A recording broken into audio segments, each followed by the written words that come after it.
नमस्कार, मी श्वेता अंकले. तरुण भारतच्या न्यूज बुलेटिनमध्ये आपल्या सर्वांचे स्वागत. आता पाहूया ठळक घडामोडी. बेळगाव येथील सीपीएड मैदानावर आज मंगळवारी आयोजित करण्यात आलेल्या काँग्रेस अधिवेशनासाठी काँग्रेसच्या ज्येष्ठ नेत्या आणि खासदार प्रियंका गांधी यांचे बेळगावात आगमन झाले. त्याचबरोबर काँग्रेसचे अध्यक्ष मल्लिकार्जुन खरगे यांच्यासह राष्ट्रीय पातळीवरील दिग्गज नेते, राज्याचे मुख्यमंत्री सिद्धरामय्या, उपमुख्यमंत्री डी.के. शिवकुमार यांच्यासह राज्यातील सर्व मंत्री, काँग्रेसचे लोकप्रतिनिधी काँग्रेस अधिवेशन कार्यक्रमाकरिता उपस्थित होते. आज मंगळवार दिनांक 21 जानेवारी रोजी सकाळी सुवर्ण विधानसौध येथे मान्यवरांच्या उपस्थितीत महात्मा गांधीजींच्या भव्य पुतळ्याचे अनावरण करण्यात आले. विधानसभा अध्यक्ष बसवराज होरट्टी, उपमुख्यमंत्री डी.के. शिवकुमार, खासदार प्रियंका गांधी, रणदीप सिंग सुरजेवाला, सचिव एच.के. पाटील, पालकमंत्री सतीश जारकीहोळी आदी मान्यवर व्यासपीठावर उपस्थित होते.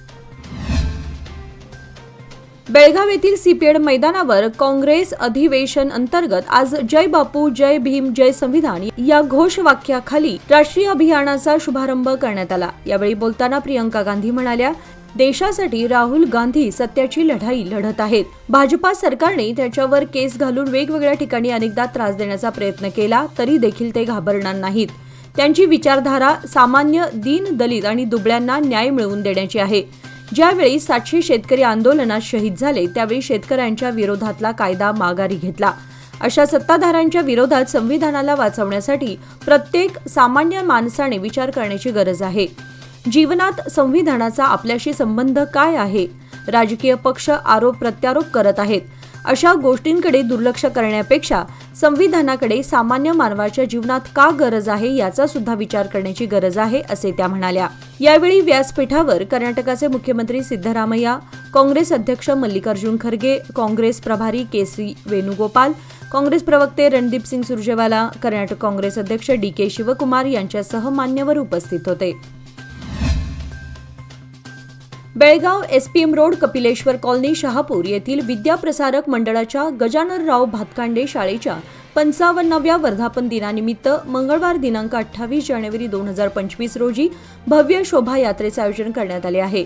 या सोहळ्यानिमित्त मराठी चित्रपट सृष्टीतील सुप्रसिद्ध गायिका बेला शेंडे यांची खास उपस्थिती लाभणार आहे.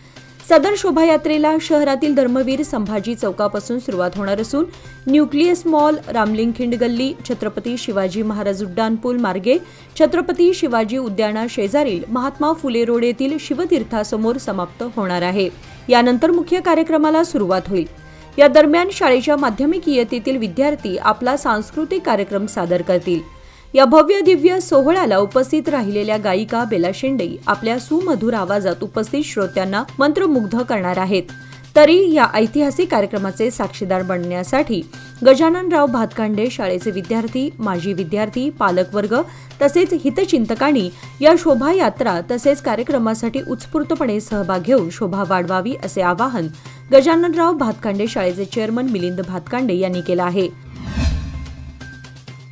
डॉक्टर बाबासाहेब आंबेडकर यांनी अथक मेहनतीतून तयार केलेलं भारताचं संविधान हे बदलणं शक्य नाही. मात्र काँग्रेस पक्षाने जनतेच्या मनात विष कालवायचं काम करत आहे.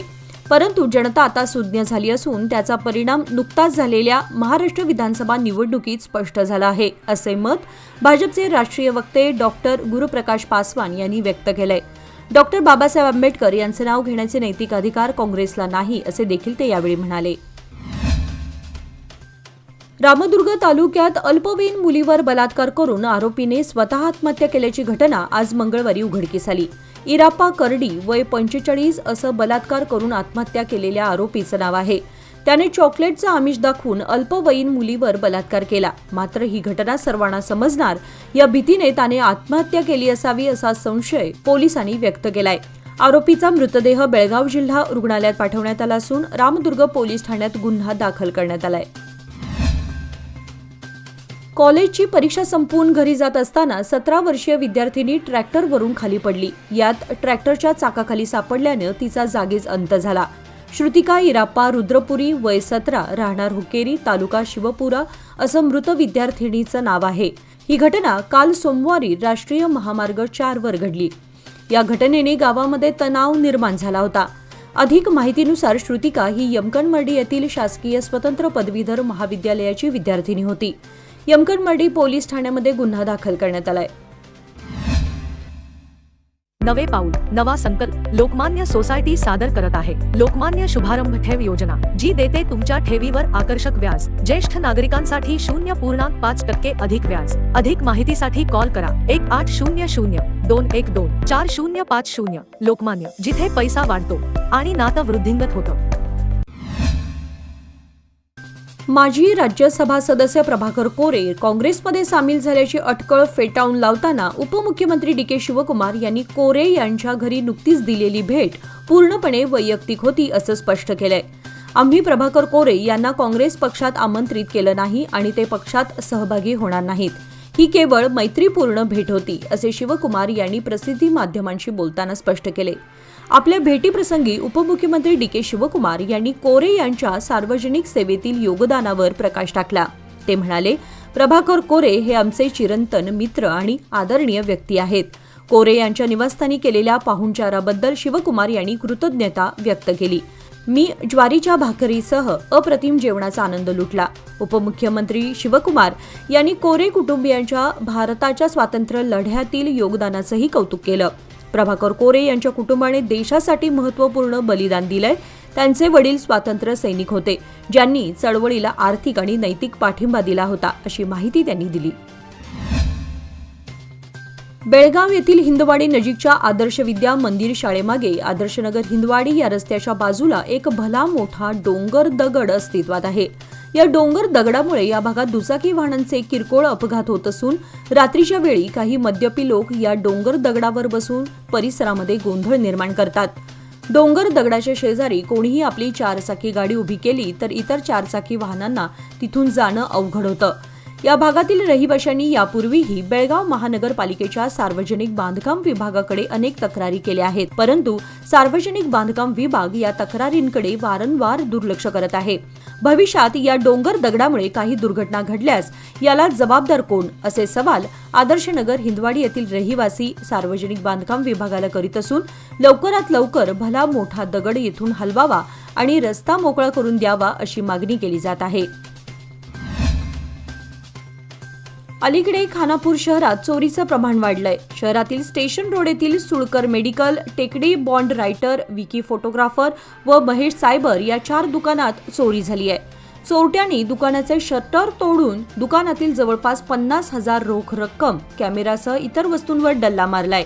या संदर्भात अज्ञात चोराविरुद्ध पोलीस ठाण्यात तक्रार दाखल करण्यात आली आहे. लाखो भाविकांचं श्रद्धास्थान असलेल्या दख्खनचा राजा श्री ज्योतिबाच्या मूर्तीवर रासायनिक संवर्धन प्रक्रिया केली जाणार आहे. पुरातत्व विभागाच्या तज्ज्ञांकडून आज मंगळवार दिनांक 21 पासून ही प्रक्रिया सुरू केली आहे. 24 जानेवारीपर्यंत संवर्धनाचं हे काम सुरू राहणार आहे. या कालावधीमध्ये मूळ मूर्तीचे दर्शन बंद राहणार आहे. भाविकांना कासव चौकात उत्सव मूर्ती आणि कलश दर्शन करता येणार असल्याचं पश्चिम महाराष्ट्र देवस्थान व्यवस्थापन समितीनं सांगितलंय. छत्तीसगड ओडिशा सीमेवरील गरियाबंद जिल्ह्यामध्ये सुरक्षा दल आणि नक्षलवादी यांच्यामध्ये चकमक सुरू असल्याची माहिती आहे. या चकमकीत आतापर्यंत 21 नक्षलवादी ठार झाल्याची माहिती समोर आली असून अद्याप ही चकमक सुरू आहे. या मोहिमेदरम्यान मोठा शस्त्रसाठा जप्त करण्यात आलाय. सुरक्षा दलाचे सुमारे 1000 जवानांनी या मोहिमेत सहभागी आहेत. कुंभमेळ्यात व्हायरल झालेल्या मोनालिसाला दिग्दर्शक सनोज मिश्रा यांनी त्यांच्या आगामी डायरी ऑफ मणिपूर या चित्रपटासाठी मुख्य भूमिका ऑफर केली आहे. मोनालिसा कुंभमेळ्यातील तिचा फोटो व्हायरल झाल्यानंतर ती प्रसिद्धीच्या झोतात आली. सनोज मिश्रा म्हणाले की तिचा साधेपणा आणि निरागसता त्यांना प्रभावित करते आणि त्यांना त्यांच्या चित्रपटात तिला संधी द्यायची आहे. डायरी ऑफ मणिपूर हा चित्रपट मणिपूरच्या सामाजिक आणि सांस्कृतिक पार्श्वभूमीवर आधारित असेल. सनोज मिश्रा यांनी यापूर्वी The Diary of West Bengal सारखे चित्रपट बनवले आहेत, जे सामाजिक मुद्द्यांवर केंद्रित होते. या प्रस्तावावर तिने आनंद व्यक्त केला आहे आणि म्हटलं आहे की ही तिच्यासाठी एक मोठी संधी असेल. याचबरोबर आजचे बातमीपत्र इथे संपले. अधिक माहिती आणि ताज्या घडामोडींसाठी पाहत रहा तरुण भारत न्यूज चॅनल. तसेच आमच्या चॅनलला लाईक, शेअर आणि सबस्क्राईब करायला विसरू नका. आणि विश्वासार्ह बातम्यांसाठी दररोज वाचा दैनिक तरुण भारत. धन्यवाद.